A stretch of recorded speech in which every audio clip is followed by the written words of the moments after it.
Welcome to another edition of 822 News for Monday, May 10, 2021. I'm Julian Cruz. This news streaming service is geared to keep you informed of developing and interesting news stories affecting the Belizean society. 822 News has been created to offer an outlet and invite individuals to share newsworthy issues which impacts us all as a people. The Tripartite Union lists of 11 demands they have presented to GOB. What are they? We hear a lot of them, a lot about it. What are these steps they want GOB to take for them to back down from ongoing strike action? A joint release was published, so here's the list. Number 1.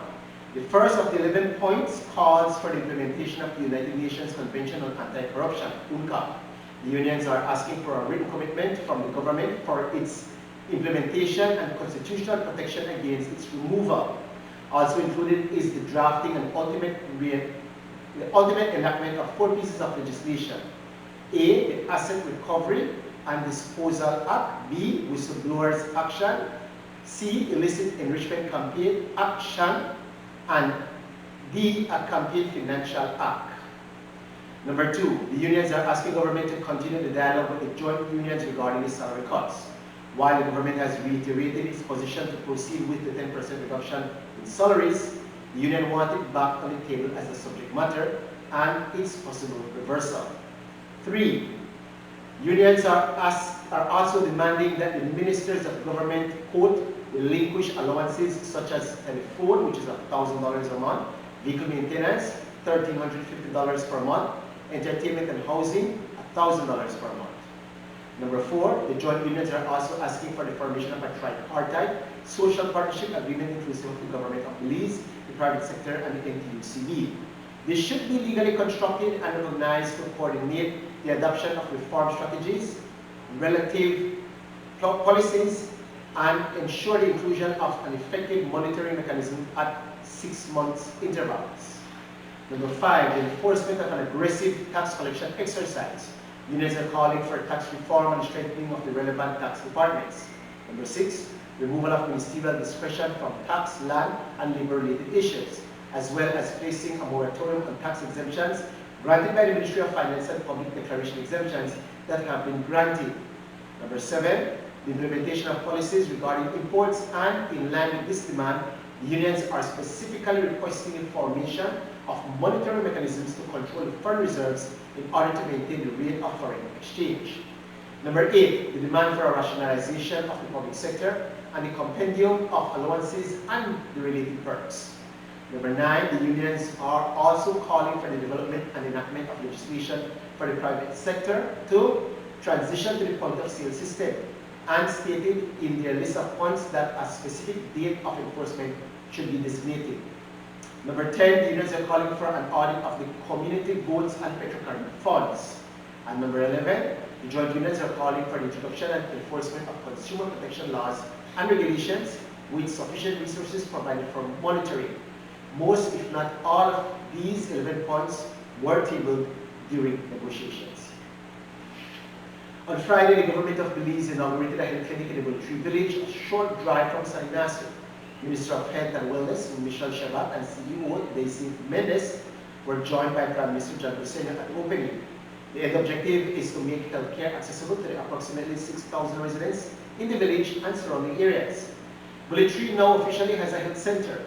The Prime Minister also got his COVID-19 vaccination at the new center after the inauguration. The health center will be open from Monday through to Friday every week, 8 to 5 p.m., and will offer outpatient services, including chronic illnesses, general checkups, general pediatric services, daily dressings, vaccinations, pap smears, family planning methods, and more. The Ministry of Health and Wellness noted that in one of its most recent pandemic updates, there were only 4 new confirmed cases of COVID-19 reported. That 4 goes with 15 new recoveries and no new deaths, all from a batch of 562 tests. There were still 3 active hospitalizations, but there are also 75 samples under investigation. The number of active cases is down to 64, with an even split between the 2 sexes. The ministry also announced a change in regulations. SI number 51, which has been signed by Minister Shabat, allows for people to now engage in non-contact sports or contact sports for training purposes only.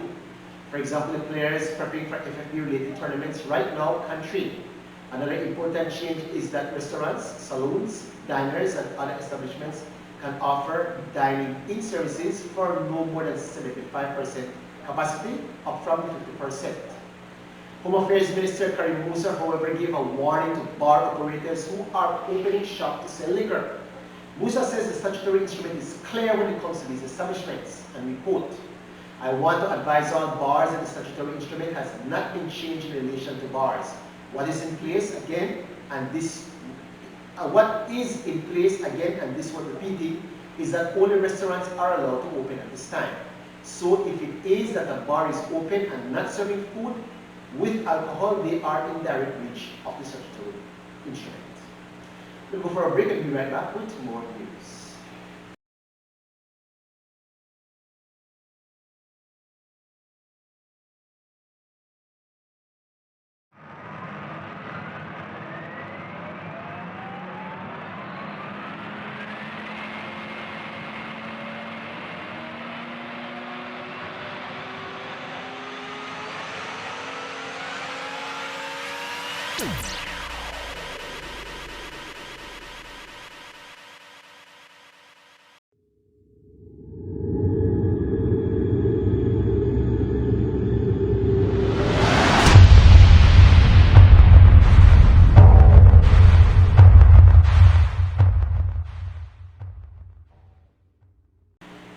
Now back in April, athletes vented their frustration on social media at the government's decision to allow the reopening of casinos while taking no action to allow sports activities to resume. And we alluded to that just in the previous segment. Following the athletes' request for the removal of restrictions on sports activities, the Ministry of Health, Sports and E-Governance announced that restrictions will be reduced to allow for athletes to resume training in their respective sports disciplines effective the beginning of May 2021. While restrictions are reduced, the Minister of Youth, Sports and E-Governance said that there are some stipulations that must be adhered to. In an interview with local media, Minister Kevin Bernard said, quote, "COVID-19 incidences are on a controllable pace, and that gives us a little bit of relief. We're going ahead with our plans as agreed with the various sporting associations. When it comes to contact sports, I want to make it absolutely clear. There is a list of contact sports in this country that will be allowed for training purposes only for the next 3 months," end quote. He further explained that contact sports are open for training only, and the permission is being granted only for training to be carried out within an association. The minister says that over the course of the next 3 to 6 months, the ministry will monitor the progress and carefully consider whether to reopen competitive contact sports, but with an absence of audience. Bernard encouraged organizers of sporting events to mimic what is being modeled in other regions. Sports organizers are tasked with attracting a virtual audience and having protocols in place that allow virtual broadcasting in order to minimize any incidents of spreading.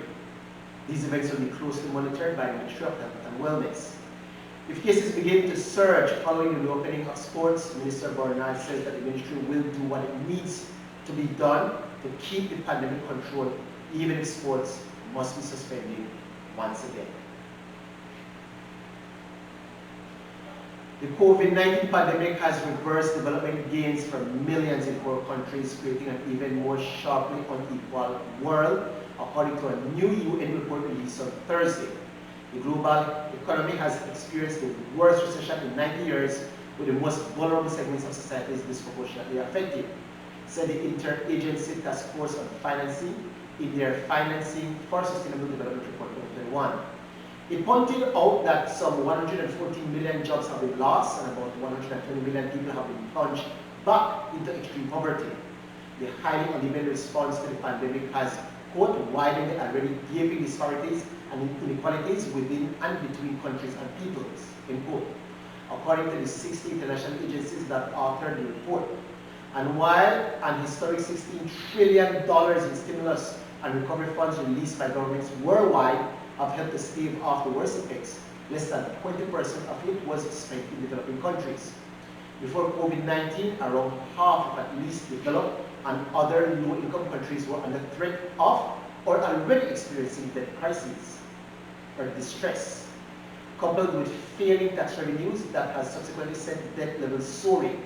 In the world's poorest countries, the Sustainable Development Goals could be pushed back another 10 years, warns the report. The report says that immediate action must be taken to rebuild better both the public and private sectors. There must be investment in human capital, social protection, and sustainable infrastructure and technology. The report noted that the gap between the rich and poor countries requires an immediate course correction. Among other things, the report suggests providing ultra-long-term fixed interest financing to developing countries and realigning capital markets with sustainable development by removing short-term incentives along the incentive chain. We go for a break and take a look at the weather forecast.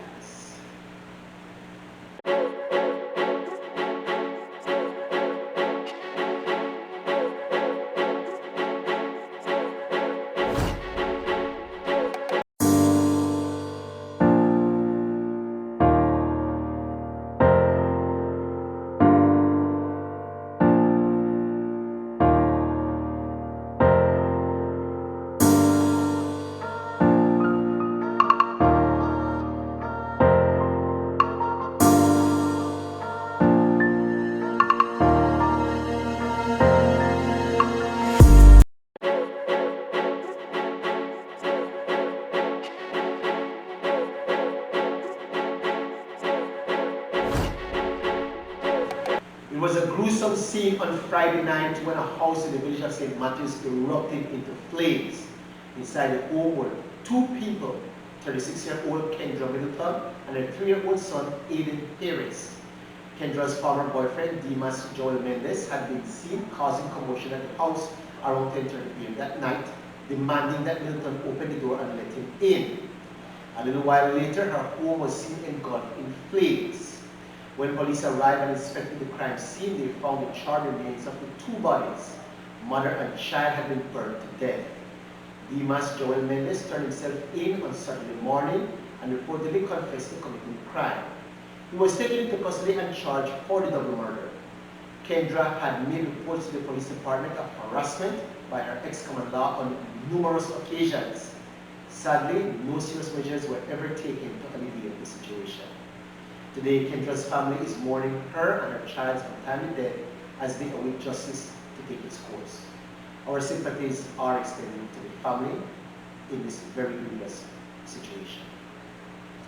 And that brings us to the end of our newscast for tonight. But for any contributions, comments, concerns, 822 News can be reached through maxstudio@gmail, maxstudiobelize@gmail.com, or cell number 835-1240.